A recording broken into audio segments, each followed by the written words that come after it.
Hello everyone, I am Dr. Ninad and I will be giving a talk on sensors today. What is a sensor? A sensor is a device that gets a physical quantity and converts them into a readable signal, which could be an electrical signal also. Where do we use sensors? Sensors are typically used everywhere. Let's take an example of an airplane system.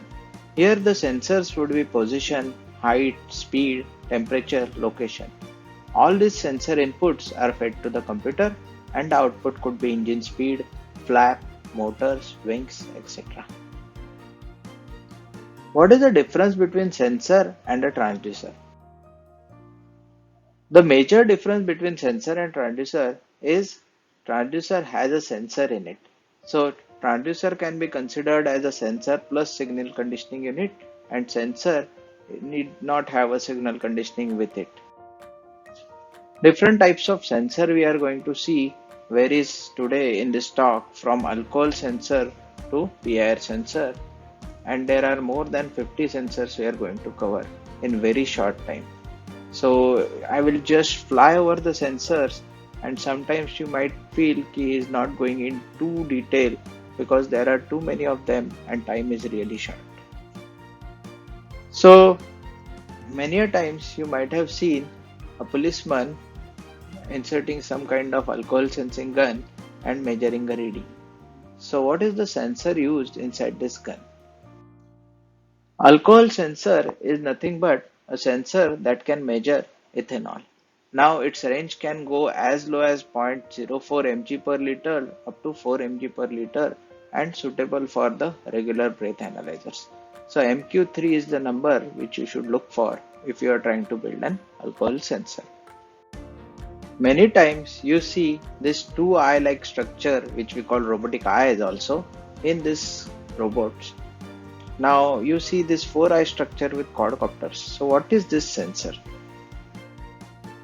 This sensor is nothing but ultrasonic sensor and its job is to measure a distance. So one of them is transmitter which transmit an ultrasonic waves. The other one is a receiver which receives a reflected wave back. So when this ultrasonic wave goes and hits to the target and come back, this total duration is directly proportional to the distance between object and the HCSR04 module of ultrasonic sensor. Many a times you see when you put your hand close to the dispenser, it automatically dispenses. Or you walk away from the loop, water automatically flows and clear. What is this sensor? This sensor is nothing but a IR sensor and it is working in a reflectance mode. So whenever an object comes in front of that IR sensor, it hits that light and reflects back to the sensor.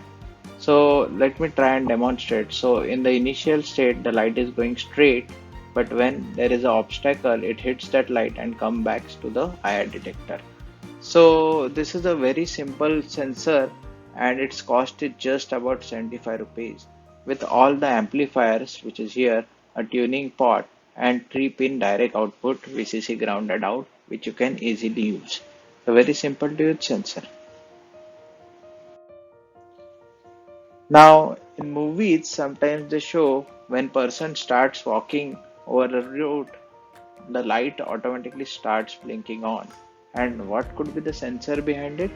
Or even automatic street lights can be considered when there is a sunlight which is dimming and when sunset happens, this light turns on automatically. So what is that sensor? We'll see next. This sensor is nothing but light dependent resistor.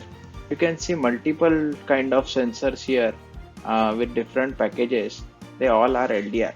So these light dependent resistors, their resistance goes down when light falls onto it, and due to which you can have a Darlington pair to amplify that signal and to get some usable output out of it.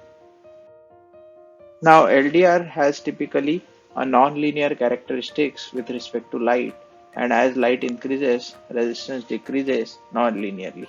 So here you can see a daylight causing a 500 ohm and night light is causing around 200 kilo ohm.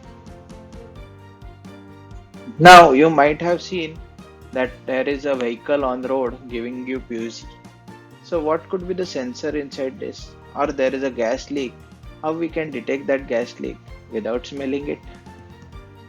The answer to these questions is basically a gas sensor. Now gas sensor comes with different numbers. We have already seen a gas sensor MQ3 which can detect a ethanol or alcohol. There are other sensors which can detect hydrogen or flammable gas or ammonium sulfide, etc. And these gas sensors comes in this 6-pin package which you can connect to this module, and because of this module it has onboard amplifier, and this sensor output can be converted into a TTL compatible output between 0 to 5 volts. Nowadays, we heard lot of times a hand controlled wheelchair or a gesture controlled robotic car.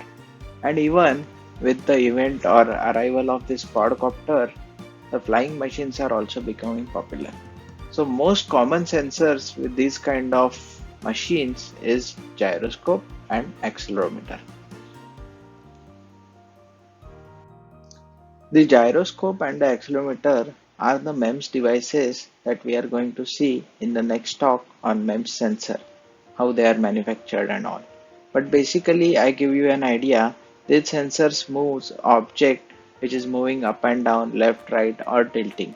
So they use the gravity and some internal mechanism like spring arrangement which are made using MEMS technology.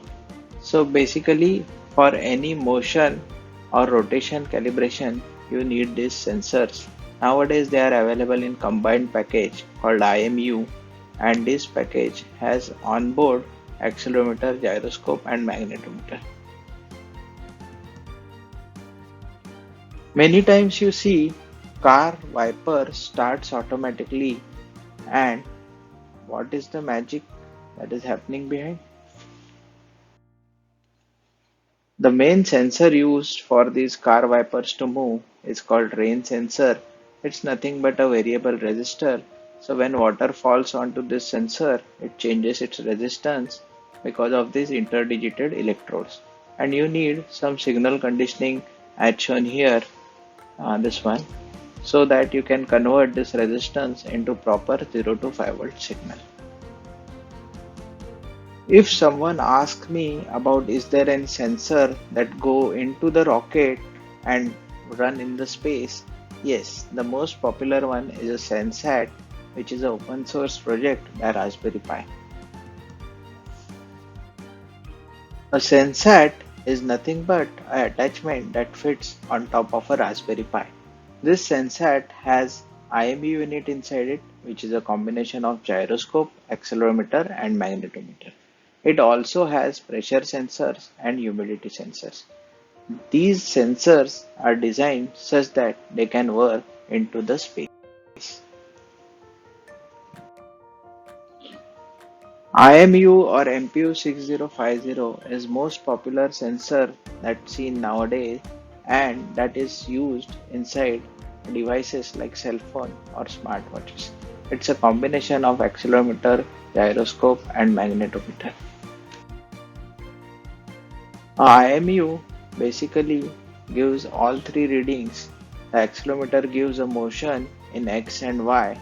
The gyroscope gives a motion in x, y, z in rotational fashion. That is how many degree. We call it yaw and pitch. And also magnetometer acts as a compass. Now you might have seen a portable pulse oximeter. So what are the sensors inside that? Let's understand. Portable pulse oximeter uses nothing but a light sensor called photodiode. Now this is a semiconductor device that converts a light into its electrical current. It is very sensitive, and because of the PN junction layer, the smallest amount of light could be detected, and very small change that happen into the blood flow can be sensed inside the pulse oximeter. So that's why photodiode is used with sensitive applications. Now, if you have a mill where hundreds of products are being produced and you want to count them, so these products are going over a conveyor belt, and we need a contactless sensor that can count these products. So the solution or the answer to this is an proximity sensor. Now, proximity sensor basically senses a target in motion, and then, as per the moving target, it produces the signal. So, these targets could be because of the electromagnetic radiation or infrared fluctuation. So, anything which is not non-contacting is we consider under a proximity sensor. Now, you might have seen this slot type sensor, which is nothing but a variation of IR sensor saw earlier, and a rotary encoder placed inside a hard disk or CD-ROM to measure the speed. Now, the speed measurement basically what happens, we will see in the next slide. So, when a disk passes through this region, what happens? Light get cut, and because of that, there is no radiation from transmitting LED to receiving phototransistor, and that's why the signal around this phototransistor goes high. So this becomes off, and the output signal goes high. Now, in old days, you might have seen there is an on-off button, and then you actually move a knob in a rotational fashion, and this sensor senses the amount of rotation you do on that knob. So that sensor is nothing but an potentiometer.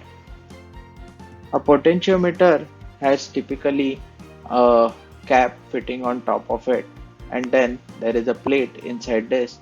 Now there is a wiper that connects that plate at different location and comes from the middle terminal. So when you rotate this knob like this, what happens is this resistance changes. It might decrease or increase depending upon the angle of rotation, and that's how angle can be measured. Now you can imagine this is limited by a space, and that's why it can measure only up to 360 degree or less than that. Now you will ask me a question that we have seen something in car deck which you can keep on rotating, and is it a potentiometer or not?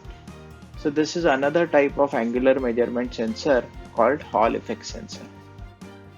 Now an Hall effect sensor is nothing but there is a magnet that rotates, and when you rotate it over a sensing plate, what happens is signal is getting generated. So you can imagine you can rotate this magnet infinity times, and it doesn't have any limitations like we have with potentiometer. And that's why the movement is also pretty smooth. It don't need any force to move these kind of knobs. Now, these are the magical sensors once they came out into the market, that when you entered a room or entered anybody's garden, light automatically starts. And that happens because of the special sensor called PIR sensor or PIR module. Now, PIR sensor comprises of a PIR sensor itself, and then there is a backside amplifier circuit, and then the output is typically VCC ground and a 0 to 5 volt TTL signal. What happens inside a PIR sensor is you connect a different kinds of Fresnel lens on top of it. Because of it, these kind of detecting areas are created, and when object moves, let's say human is moving, human body tends to emit some infrared radiation which this sensor can easily capture and produces output signal inside a sensor, something like this. And you can easily fed it to an amplifier and get the 0 to 5 volt output out of it. A typical viewing angle of this is an cone between 110 degree steradians, and a range can go up to 3 to 7 meters. Now you might have heard on the other station there is a bridge on which when you walk electricity is getting generated. Or there is a smart concept of smart shoes now that generates an electricity as and when you walk. So the sensor used in that is basically a piezoelectric sensor.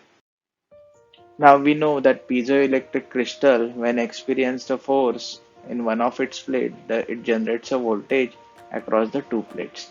Same principle is used in this piezoelectric sensors that converts a pressure into a voltage. Piezoresistive differential pressure sensors are used to measure the differential pressures between the two pipelines. Here you can see a large fermentation setup, and we need to see the pressure between the two fermentation units so that their pipe don't burst. So piezoresistive differential sensor works like this. You have one pressure coming from top and other pressure coming from bottom. If they both are same, then this flap will remain straight. And as soon as one of the pressure overrides, the flap will bend in this direction or this direction, producing an output voltage. Now you heard this term multiple times, tactile sensor. Something like this, you may say it's a capacitive touchscreen, but no, these kind of touchscreens are tactile touchscreens, and where you get a feeling that you have pressed something. And they are used on airports and places where multiple people touch multiple times. And also in sports, tactile sensors are used because they can be mounted, they can be wearable, and once they are wear, a sports player can do his action and everything can be recorded. So tactile sensor is nothing but you have a light that is going from this acrylic sheet, and then you have a force coming that bends this rubber sheet, and because of this bending, a light bending happens, and then there is a light sensor behind it to sense if somebody has pressed something or not. Even there are wearable tactile sensors. This is tactile finger sensor to measure a smallest deviation in the finger. So that is the use of a tactile sensor. Capacitive sensor. So most popularly in earlier days you used to touch and with your nails you have to press hard. But nowadays it's very smooth. The reason being capacitive touchscreens. Another important application of capacitive sensors could be when you have bubbles inside a slurry and you want to measure the amount of bubbles inside. So a contactless capacitive sensor is used whose capacitance changes because of the arrival of the air bubbles. Now these capacitive sensors are again contactless types, so they can be considered under a type of proximity, and basically they have internal oscillator trigger circuit and output is taken directly to the controller. Now most of us might have played this new generation PS3, PS4 gaming sticks, and what they have inside is something called as tilt sensor. So when you bend something, it senses. And also you might have heard of this Segway term. It's a two-wheel bicycle, but in a different arrangement. Now we will see what is this tilt sensor in the next slide. So tilt sensor is a very smartly designed sensor. It just has two connecting lid at the base and two ball bearings on the top. So whenever you tilt a sensor, this ball bearing moves away and there is no contact between the two leads. And whenever you make it straight, the ball bearing again comes and touches, and there is a conduction between the two leads. Water quality is a big issue nowadays. So we need something to measure the water quality. One of those parameters is pH to determine whether the water is drinkable or not. Now, very interesting applications of pH has been found out. It can be used in food testing with different shape electrodes and also with the juices and all. So it's very important to measure a pH, and it should be lying in the range of 7. Now I have seen a special kind of pen. When you connect it to a plant, it can draw the same color, or when you show an apple to it, it can draw a same color of red. And even the dermatologist and skin specialist use this special device. So what is the sensor inside it? The answer to is RGB color sensor. So a color sensor is nothing but a sensor which has a photodiode array on top of it, and it reflects the light, a white light, back to the sensor, and depending upon what is the amount of received light, you can decide what is the color inside it. So typically RGB3 base colors are used and they are filtered, and then there are photodiodes. Now, I used to think that PIR sensors are used when I enter the mall, the doors automatically opens. Even in the airport, you might have seen the same phenomenon. And microwave sensors is the actual one, not the PIR one that are used. These sensors are also used in railways, where in the night when railway comes, this microwave sensor detects its arrival. Now, what is a microwave sensor? This is very similar to the IR sensor. It transmits a light, and whatever it is getting reflected back, that is being measured. So, very similar principle to the radar. If you start rotating this sensor, it will make your own radar. These kind of sensors are very popular with the automotive cars, which you will see later in the HTTP. Now, many of you might have heard a clap based home automation. So when you just clap, then you get some light turned on or something. Or nowadays there is a Alexa to whom you just say, Alexa, turn on that light, and it will turn on the light. So what is the sensor inside these kind of devices? The answer to this question is sound sensor. So basically sound sensor is nothing but a mic. A microphone could be an electromagnetic microphone, it could be a resistive microphone, it could be a capacitive microphone, and there could be a signal conditioning circuit as shown here, uh, which is used to convert that audio signal into a properly readable form. So that could be an amplifier or voltage comparator. If you want a clap like operation, it will be just a binary operation. Now you might have seen if you try to put a vessel full of water inside your microwave, within few seconds it automatically turns itself off. Or even some of you might have this kind of clock where it shows something in percentage. So what is this? The answer to that is it's the humidity sensor. So humidity sensor allows us to measure a humidity in the atmosphere. Now, when alarm clocks measure its humidity, it is in percentage, so that's why it can go up to 100% humid. And in case of microwave, when this humidity sensors get activated, then it automatically turns off because there is a lot of humidity, and then there is a chance of microwave getting burst because of the pressure generated by the water vapors. Now you might have seen this kind of flow meters which are U-bent or the special shape, and they use basically Coriolis mass flow meter. Inside a Coriolis mass flow meter, what happens is the flow enters from this side and then exits from that side. But during this curvature action, there are Dean forces produced, and these forces vibrate the tube. Now, depending upon the vibration, there are two pickup sensors connected, which are proximity type sensors, and they measure this vibration. And these vibrations are typically directly proportional to the flow. And this is how the Coriolis mass flow meter works.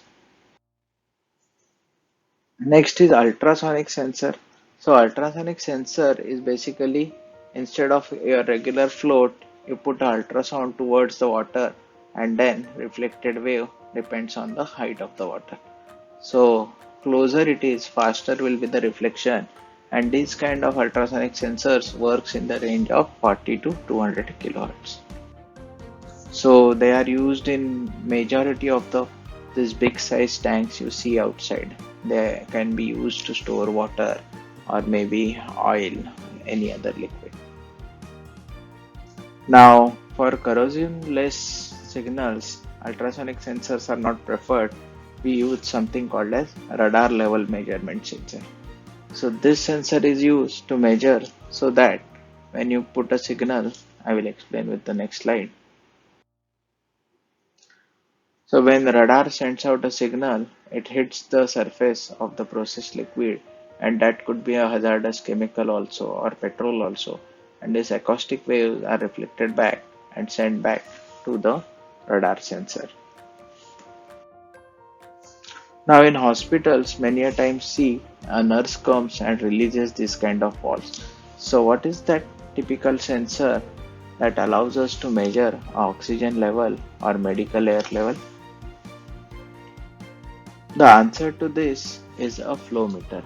Now I would like to play a video here, and I guess that will better allow us to explain what is happening.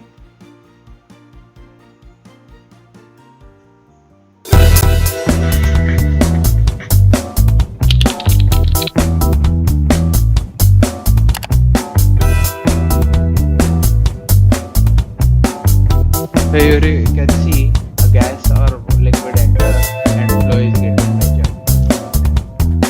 So one way could be the paddle that rotates with the flow, and here you can have this magnetic Hall effect sensor, or it could be a free flowing weight. So depending upon the force, the weight is lifted more and the flow is more.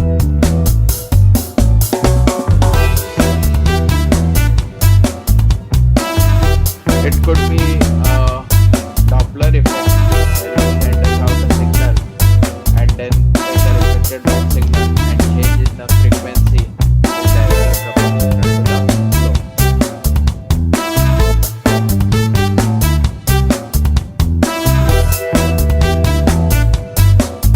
Or it could be a positive displacement flowmeter where this special kind of arrangement like X-shaped gears are used. So they are rotated when the flow increases, their rotation speed also.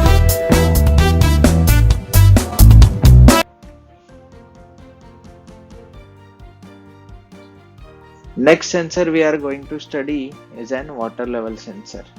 Very commonly used, even you can see them in the tank automation, water tank automation on your terrace, or they are also used in a fermentation chambers. So basically they are used to sense the level of water, and it looks something like this. It has this interdigited electrodes, and as your water level goes up and down, its resistance changes. So there are three main kinds of water level sensors. The first one is a resistive, where they have interdigital electrode.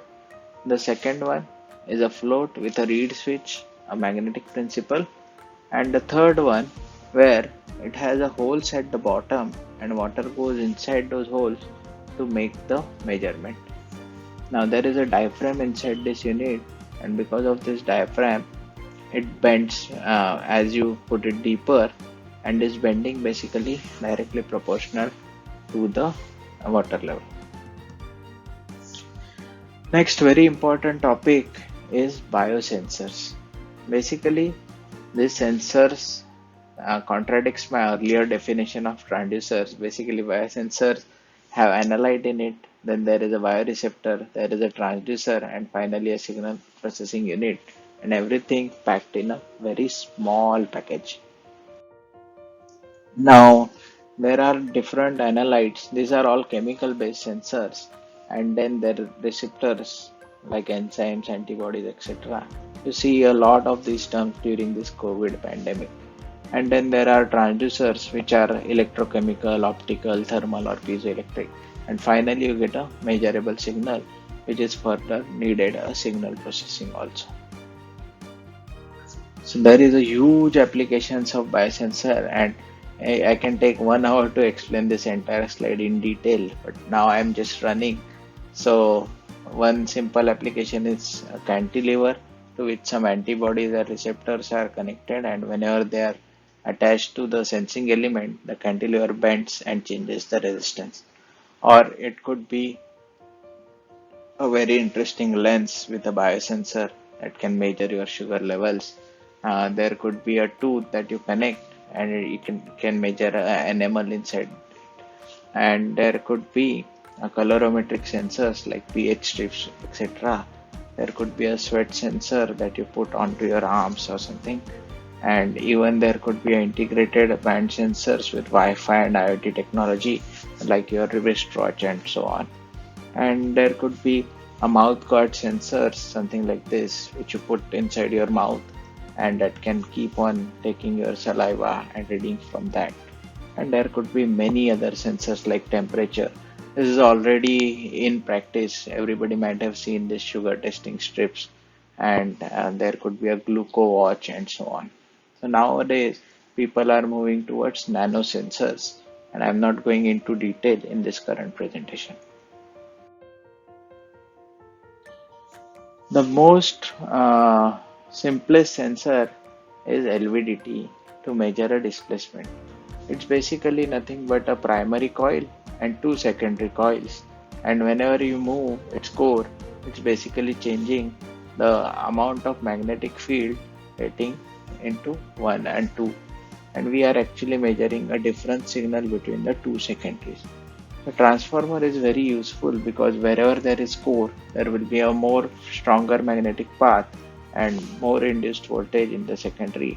And here you can see how the output signal is varying from positive to negative with out of phase sequence, which you can further process. So LVDT can be used in the smart way where it can measure a difference pressure and give out the output signal, and even with the precise drilling, LVDT can be used. Next sensor is a colorimetry sensor where if you put something inside, it changes the color. Something like your pH strips. And these sensors nowadays come with the display and everything packed together. So they are you can see by eyes the color is changing, but you can quantify them also using computer vision. So these kind of machines are nowadays available where you put a drop of urine or blood or sweat and they sense and give you the direct reading. Now colorimetric sensors has these many applications. Even now they can be used for HIV testing, hepatitis B or influenza also. And they are very biochemical based sensors, and basically you need to design something that changes a color when that particular something like Ebola virus comes and attaches to it. And it becomes a very cheap sensor because it's just a paper strip that is means you can just burn it, and it's very biosafe. You might have seen this kind of machine in many people's house. It's basically a enzyme based blood glucometer. So what happens is enzyme-based sensors could be these many. I guess I have already explained one, two, three in the previous slide of biosensors. Now there could be a blood monitoring device also, or there could be a needle type glucose sensor or a patch that you just attach and that can monitor your diabetes level. Now, many times you might have seen oven or incubators, and their temperature can go very high also, and that's why we need a temperature measurement sensor. Here we use RTD. So RTD is nothing but resistance temperature dependency or detector, and it changes its resistance as the temperature increases and decreases. Now I move on to a lateral flow assay. This kind of strip you might have seen with the pregnancy test. So basically they have a paper inside, and when a liquid drop it put, it goes by the paper suction and then changes a color wherever there are nanoparticles attached. So these are the lateral flow assays and very cheap sensors. So how these things work? Basically, there is one test line and there is one control line. So control line should always come up, ensuring that the particular sample has been soaked up by the conjugate pad and being transferred all the way to the baking pad.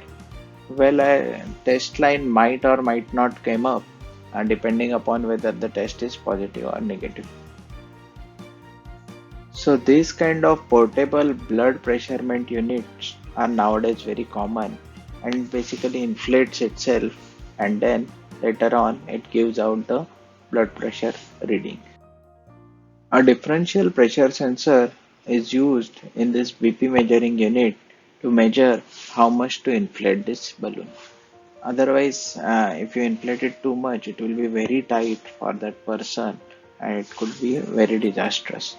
The actual readings are then measured by the microscope, like the pulses that a doctor measures with their stethoscope on.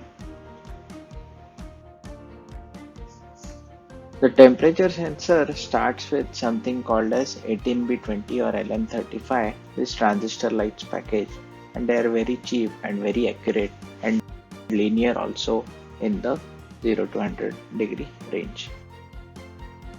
The another kind of temperature measurement sensor is thermistor, and they can come in multiple packs like this, and they all are basically non-linear. So as the temperature changes, the value changes, temperature increases, resistance decreases in a non-linear fashion. So there could be a positive temperature coefficient or a negative temperature coefficient. Positive temperature means as temperature increase, resistance increase, and negative temperature means temperature increase and resistance decrease.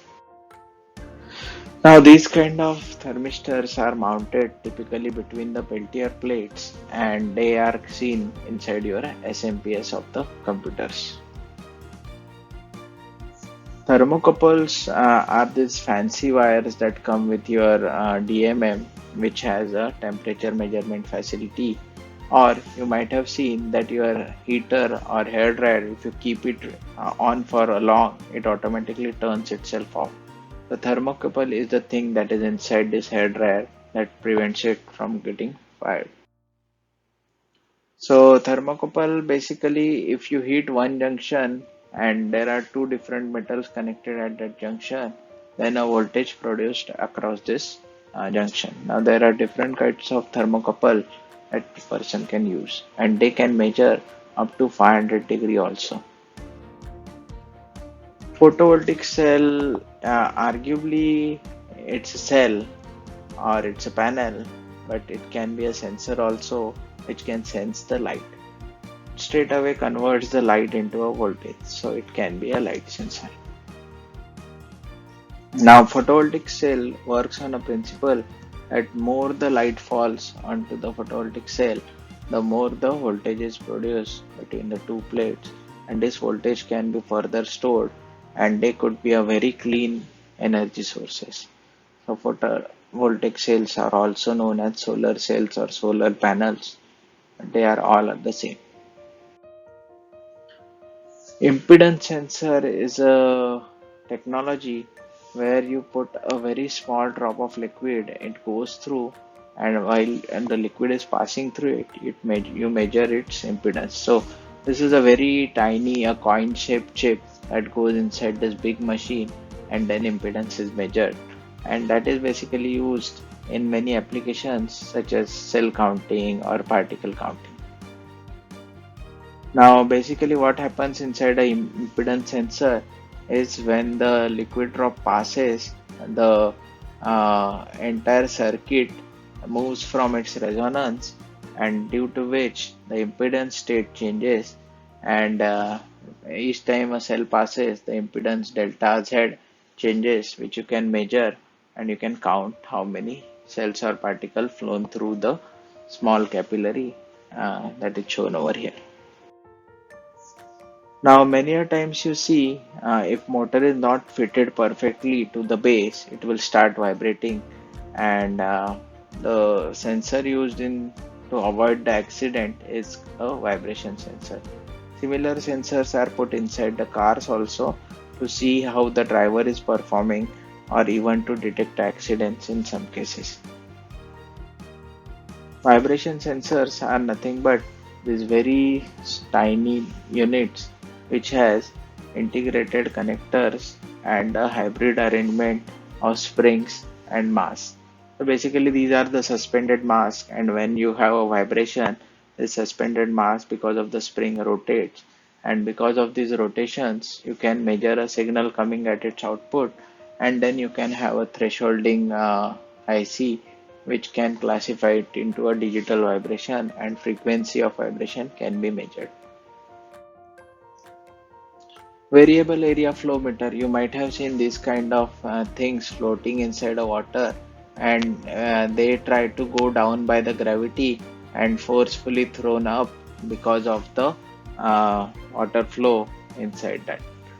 So these are the variable flow meters. What happens is when the large flow comes, the flow meter is trying to come down because of the gravity, but when it moves up, what happens is this area increases, and then it suitably reach equilibrium at some point, and that equilibrium can then further calibrated for the giving the measurements of the flow. It's purely mechanical sensor.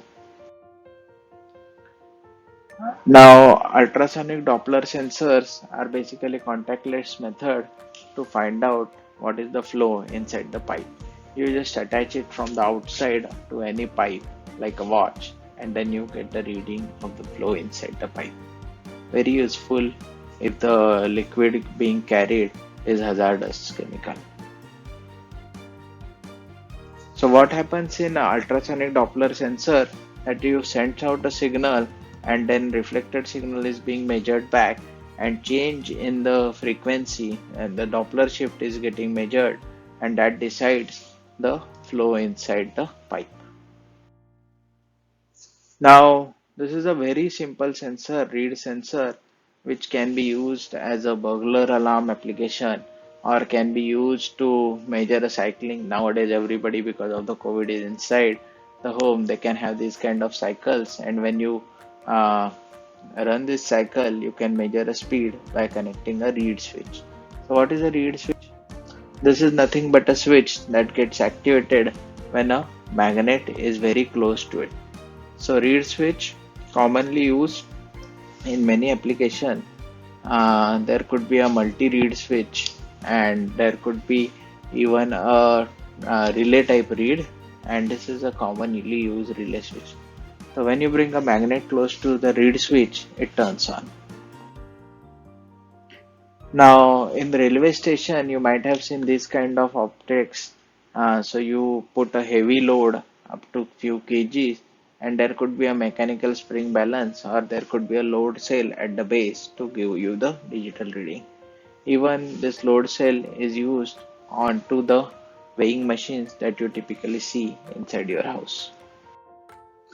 So load cell is basically a combination of multiple, typically a bridge kind of structure, and when it is forced from one side, it's this side bends, and because of this bending, the resistance changes, and equilibrium of the bridge is disturbed, which allows us to measure the load depending upon the bending.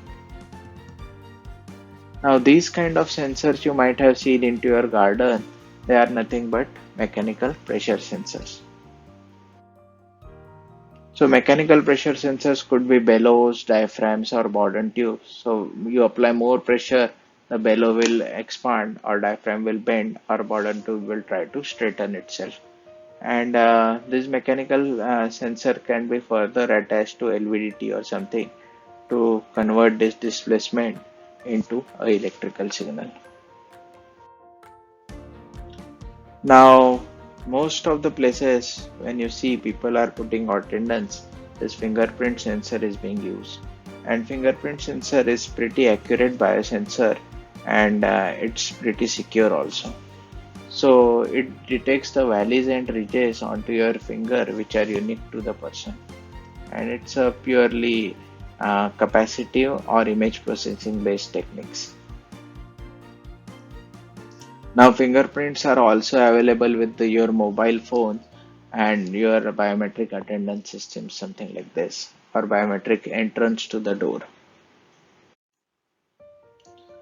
Nowadays, because of the COVID, nobody is going to go and measure a temperature with regular thermometer. So you can see policemen, or at the entrance there are people standing with the temperature gun, and that gun uses this contactless temperature sensor, which is nothing but sensing an IR heat radiated from the body. So they put a gun with a laser alignment onto your head at the center and try to measure a temperature over there. Now, obvious application of the contactless sensor is this temperature measurement gun, and it also has a laser focusing. So whenever that focus happens, it measures temperature at that point. Now, TSOP is kind of IR receiver, but it not only gives whether there is a IR signal or not, it also gives information about what is there inside that IR signal as a sequence. So these kind of TSOP sensors might able to decode a signal pattern of 1, 0, 1, and so on. So this is the extra information that is got with the TSOP sensor. The typical application of TSOP sensor is with the remote receivers inside a TV, and they can determine what is the button press, and not like a typical photodiode which can only determine what means button is pressed or not. There is a very interesting sensor coming up called heart rate sensor, which is typically fitted with your watches or even with your smartphones, and they can measure your heart rate from just your fingertip. So this sensor basically works on a principle that blood goes and comes back, changes the reflectance. So there is a red and IR LEDs sensors built in inside this module, and they can measure a heart rate pretty neatly. So the application of heart rate sensor is this Galaxy Gear S3 watch, or many other new phones have this heart rate sensor. The sharp IR sensor basically allows you to determine a distance. Unlike your typical IR, which goes from 0 to 15 centimeters, the sharp IR can go up to a meter also, and typical sharp IR sensor ranges between 80 centimeters to 15 centimeters. Now you can see these sharp IRs in many of the robotics projects that college students are doing. In front of the robot, they put it to detect the obstacles, and robot can go with obstacle avoidance. Laser-based distance sensors are pretty costly, and they are only used when precise distance measurement is needed. One of such applications is when a new phone is manufactured to detect any cracks or leaks or any damage with the screen. A laser-based distance measurement can be done. Here you can achieve up to few nanometers of variation on the surface also. Atmospheric pressure sensors, they give you altitude at which you are flying your machines, and they are used with quadcopters or even with the choppers. So this is one example where ultrasound atmospheric pressure sensor is used. A current sensor is nothing but a hole, something like this. You put a wire through it and it can measure a current flowing through it, or it could be a sensor like this where you put it across a load and it can measure a current flowing through that load. So this is how typically a current sensor is mounted, and this wire carries more than 10 amperes. Last and the simplest sensor we have is a button.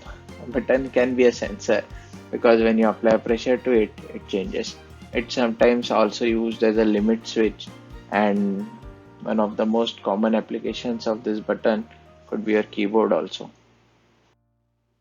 Another typical applications where you can see button sensors are these 3D printers, where you have buttons on the top to do the settings, and this kind of limit switches at the base and multiple places to determine whether the limit has been reached and to set the by default home condition of a 3D printer.